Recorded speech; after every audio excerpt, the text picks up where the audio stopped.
The San Jose Sharks keep the tank alive. Well, mostly anyway. They did pick up a point. They lost to Dallas. It's an interesting night. Let's get this thing going. Let me see we're live.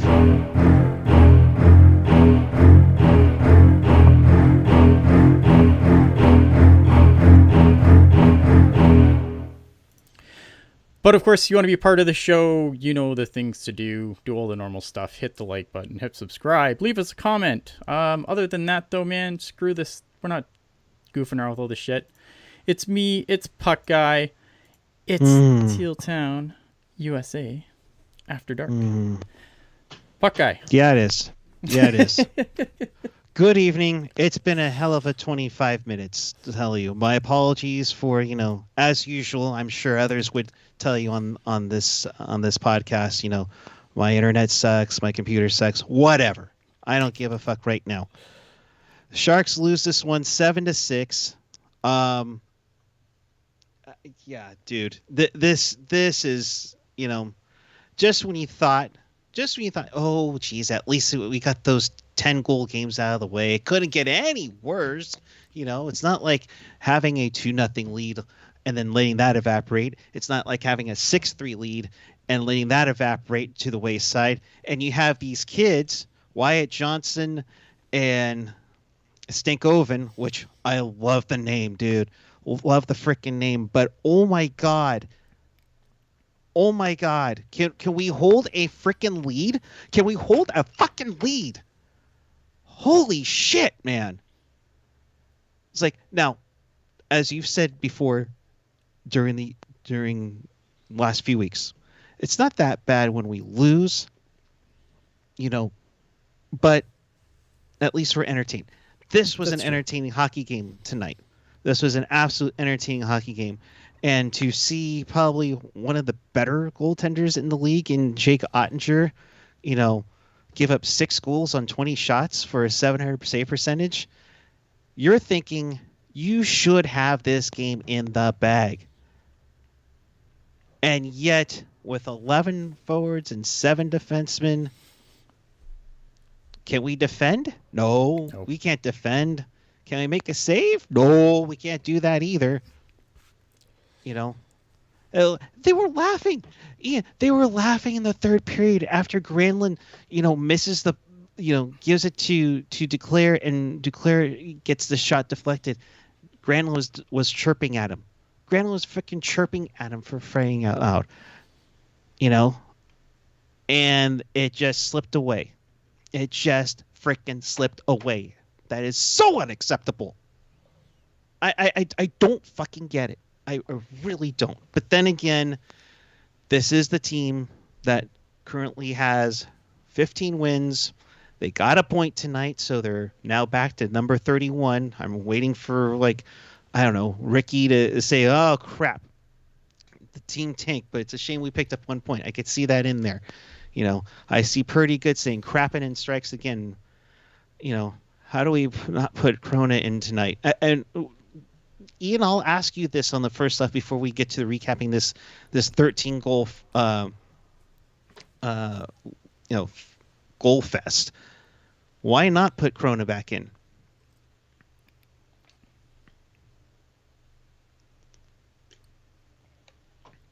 Ian?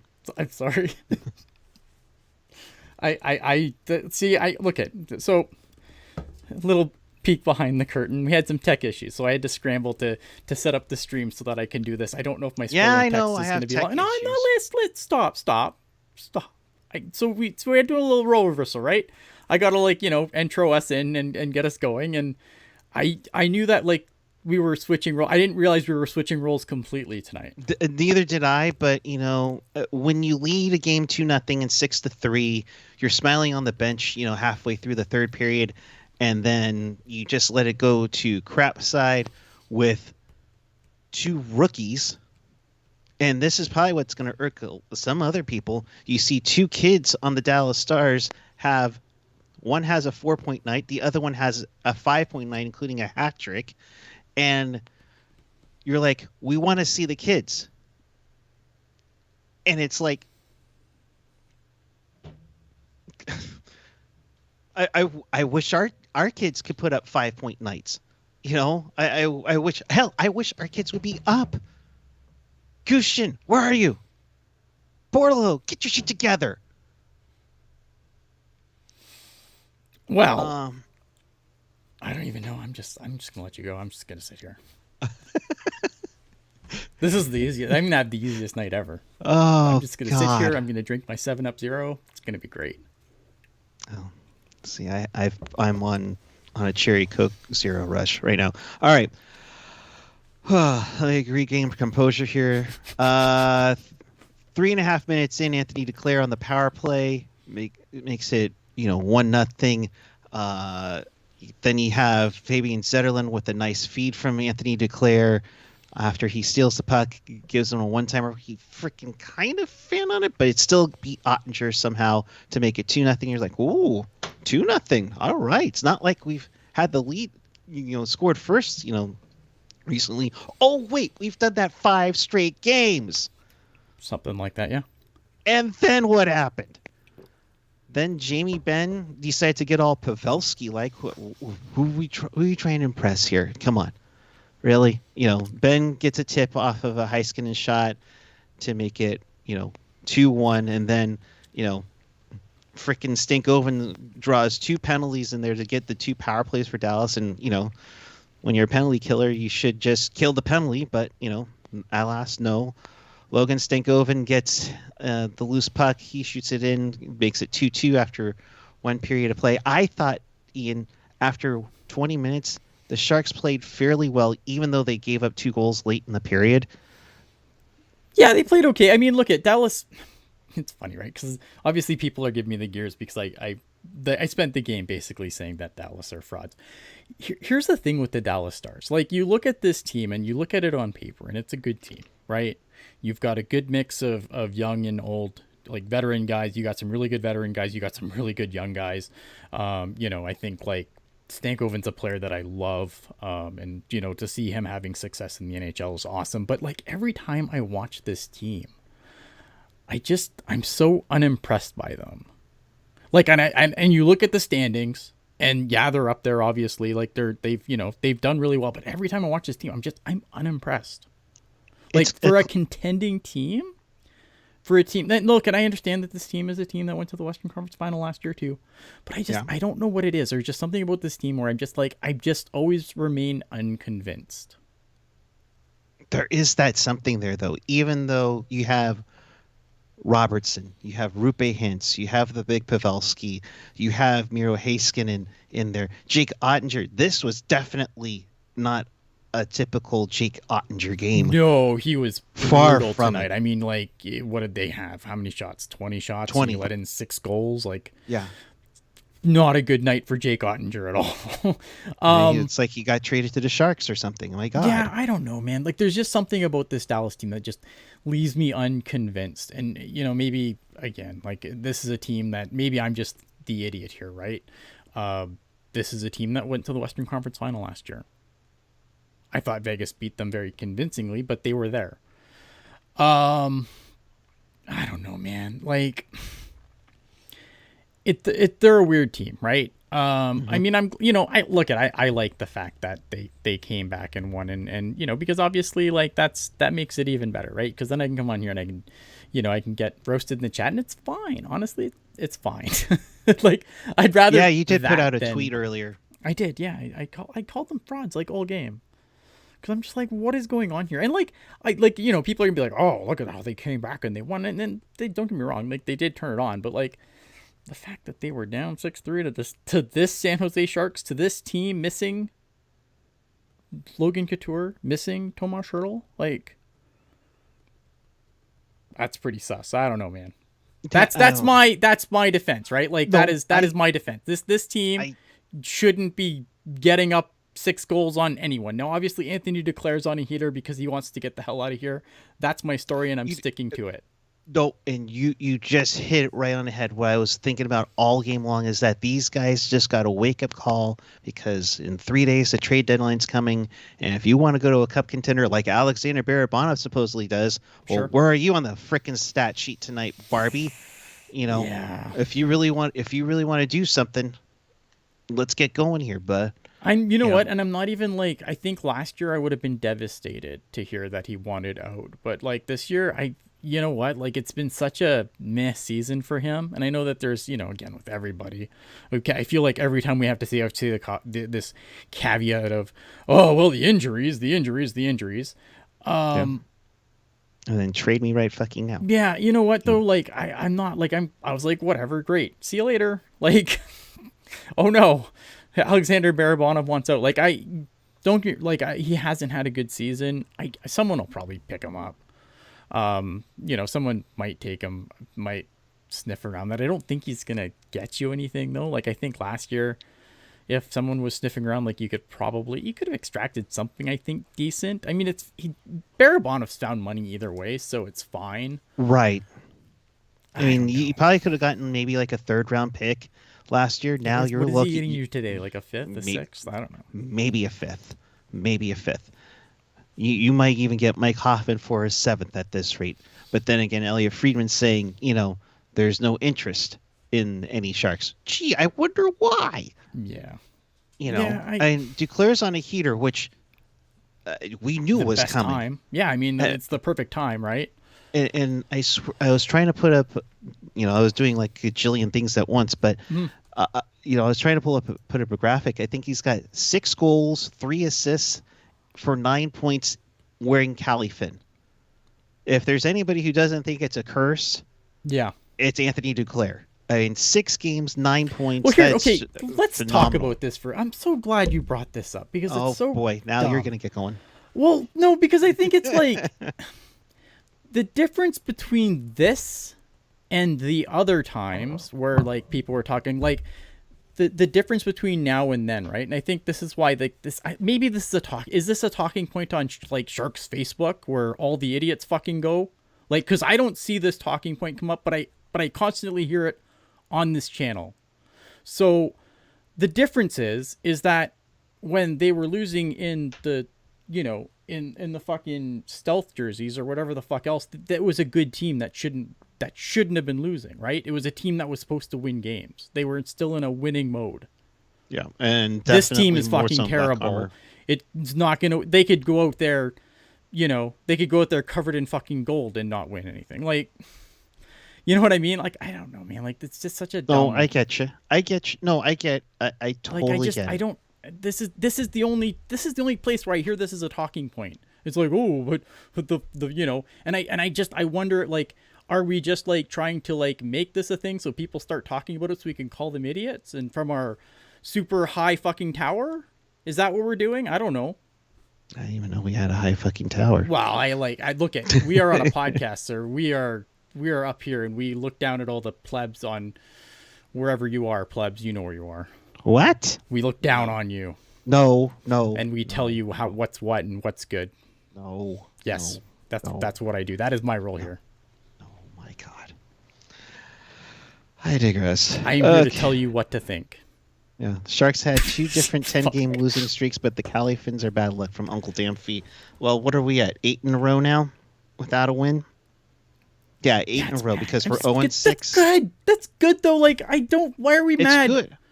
I mean, yes, we got a loser point, and and at the end of the year when we finish second last, we're gonna go, I'm gonna run with all those fucking loser points. That's the problem. Ah, man, this is like. That was I'm sidebar there. That was actually pretty good Scooby-Doo impersonation there. Second period, Ryan Carpenter, gets it back and nice pickup on the rebound to make it 3-2. But then Wyatt Johnson gets going with his good play by Bailey there. Like Bailey too, like that. Those guys have been like really good, right? And when you look at and when you grump about the Barracuda, which I do a lot on this channel, you're not like those guys were supposed to be there. Yeah. Right. Like those guys were like, I thought when they signed Ryan Carpenter and they brought Justin Bailey, and I'm like, Ryan Carpenter's captain and Justin Bailey's going to probably really help them in the offense. And they lost them basically at the start of the season. And and I don't blame them for not getting sent back down. I think they've been great. And I think those guys, that's what those guys are, right? Like those guys are guys that can come in and play quality bottom 6 minutes. Yep. They are doing their job. They're doing now. If there was Couture and Hurdle on this team, these are the guys that are going to be your penalty killers to give them time to focus offensively to get things done offensively. Yeah. And so to have that is nice to see, and to contribute like they have been. I mean, Bailey's talk about Bailey been absolutely I was really found money, like you said. Yeah. Again, I was mad when they signed him. I'm like, you're signing Justin Bailey to a contract, so you can't, to stop you from bringing up a kid. But like, man, right? Look again. I as much as I'm up here and you guys are all down there.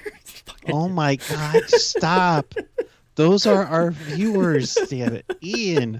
No, but like, sometimes us guys that are up here telling you what to think, we're wrong sometimes. Oh my God. Sometimes we're very wrong. Sometimes. Okay. All right. So that made it 3-2. Wyatt Johnson makes it 3-3. Picks up the rebound for that. Then another power play goal from Anthony Duclair, finding the side of the net where nobody was looking. Defense. Mm-hmm. This is where head on a swivel would work if Drew was not sick tonight. This is Hedekin's fault. Everything was going fine. Oh my God! That's that's where we're going with this now. That's it was the new one. No. Yep. Nope. That's the new talking point. Brett Hedekin screwed us. He came on. He switched with Drew Amenda, and everything went downhill. That's why the season's gone. Because someone give me stats with Drew Ian. Being the color commentator, and someone give me stats with Brett Hedekin. That's what I want to know. Stat me somebody. Ian. Oh my God, no. We're trying to do the show for the take on Saturday. Oh God.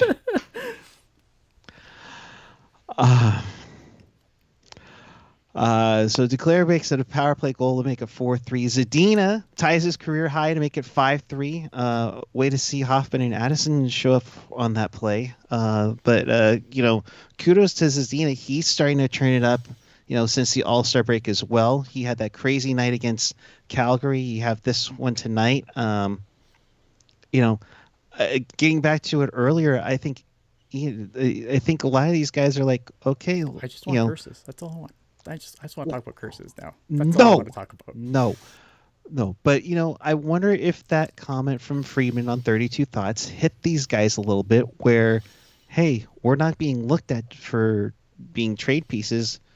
Oh yeah, let's step up our game, and they show up with this. You have Mikael Granlund, getting a nice feed from Duclair to get Duclair's fourth point at night to make it 6-3, and then you have the Stankov and Wyatt Johnson show do their thing to get, they score 3 goals in like less than 3 minutes to send this thing into overtime, and then frickin' William Eklund and.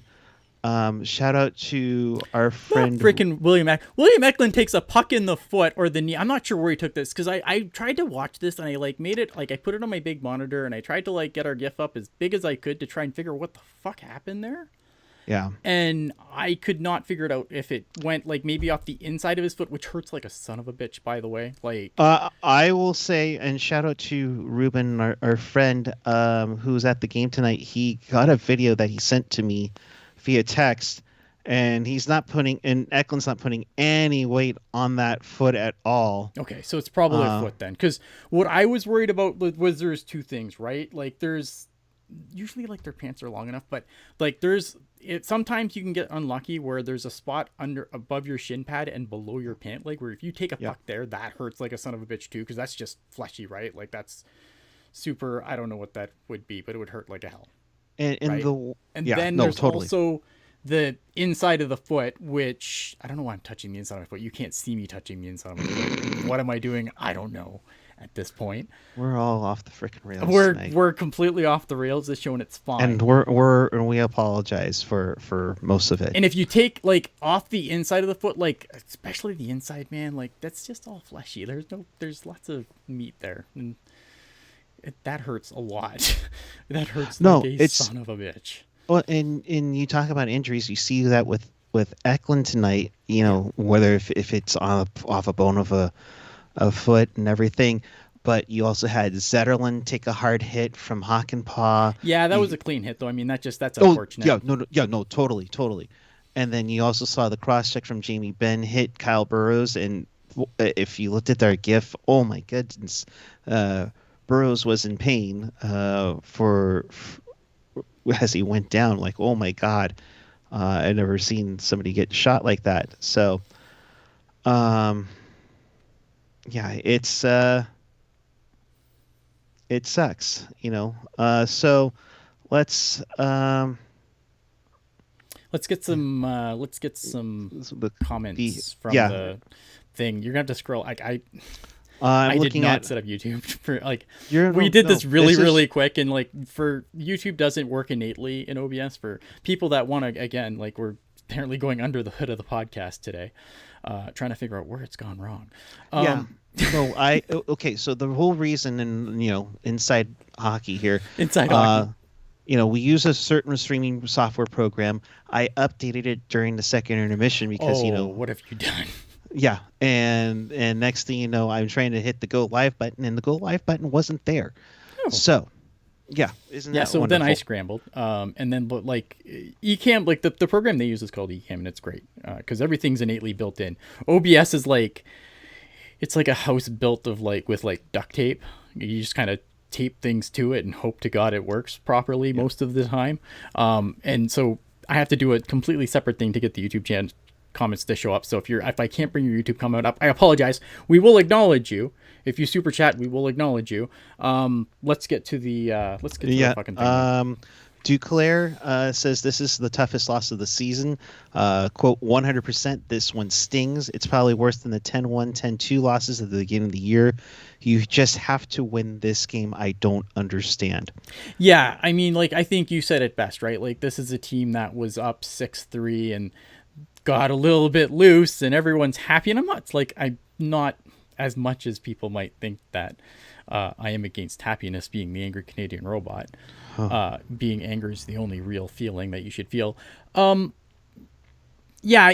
think it sucks, right? Because I think that especially when you're trying to get Duclair a hat trick and and this, it's funny how after that everything went super off the rails for the Sharks and our show. Yes. And our show, and just it's sometimes on this show we like to mimic what the Sharks do. When the Sharks are a tire fire, we should be a tire fire too. That is the Teal Town mission. That is what we do for you. After every show, Pucknologists on Sunday, TTG whenever the hell I get around to it.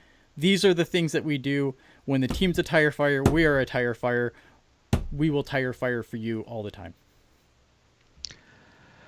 From David Quinn, you're up 6-3 playing good hockey. You turn over and the floodgates open. I like what we did at 6-3, and one mistake is in our net, and then feeling hits the bench. Quinn goes on to say the face-off goal was really a kick in the ass because we just puck watched. Yep, and that's what happens with you guys. That's been happening even before the Bugner days. Quinn goes on to say there's not much to say in overtime. Eklund blocks a shot. He's on one leg, and the puck ends up on our net. I mean, Eklund tried to move around, but he was in obvious pain. The Sharks couldn't get the puck back. And it sucks. It's a shitty situation. It sucks for Eklund, who is in super obvious pain there. Apparently not putting any weight on his foot, not a great sign. Yeah.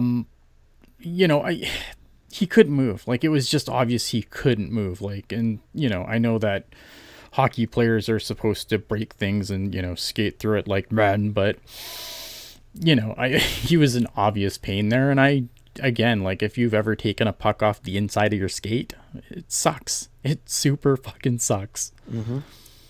It's why the Sharks many years ago went and created those skate guards, to prevent the blocking shots. I don't think it still hurts though. Yeah, no. Getting back to some of the comments, thank you AJ for all these. Duclair, lack of he goes on to say lack of focus mentally. Going into third, leading 6-3, you have to win that game. That's unacceptable. We just found a way to lose. It's rough. Kakinen would go on and say we had a lead, then we lost the lead, then the game went to overtime and we lost. Okay, most obvious post game comments ever. Kakinen says it's brutal. There's no words for it. It's a game we should win and build positive momentum off of. There's been a lot of tough losses over the last 2 years, and this one's the toughest. Yeah, I don't look at. It's hard to hang this. I don't want to hang this on Kakinen because I think he faced like 40 something shots tonight. Right. So I don't want to like completely hang this on him because he was kind of hung out there. But I don't think he's been great as of late. Like, he's been fine, but I don't think he's been like, he hasn't been as good as he's been all season. He's kind of taken a little bit of a step back, not a huge one. Like, I don't want to make this out like I'm, trying to like super go after Kakinen because going after goalies is what I do on this show. But I don't think he's been that good. Defensive, the last few games. No, and the team in front of him blows. Like too, that's the problem. Yeah. And there was one goal where Kakinen was super out of position. I almost called him out for that, but at the same time, it's like that's not really his fault because his defenseman is going for the puck carrier and leaves the back door wide open because he thought he had two Sharks going to help defend him, and they don't get caught and they don't catch up with them. Yeah. That's the tough part. So,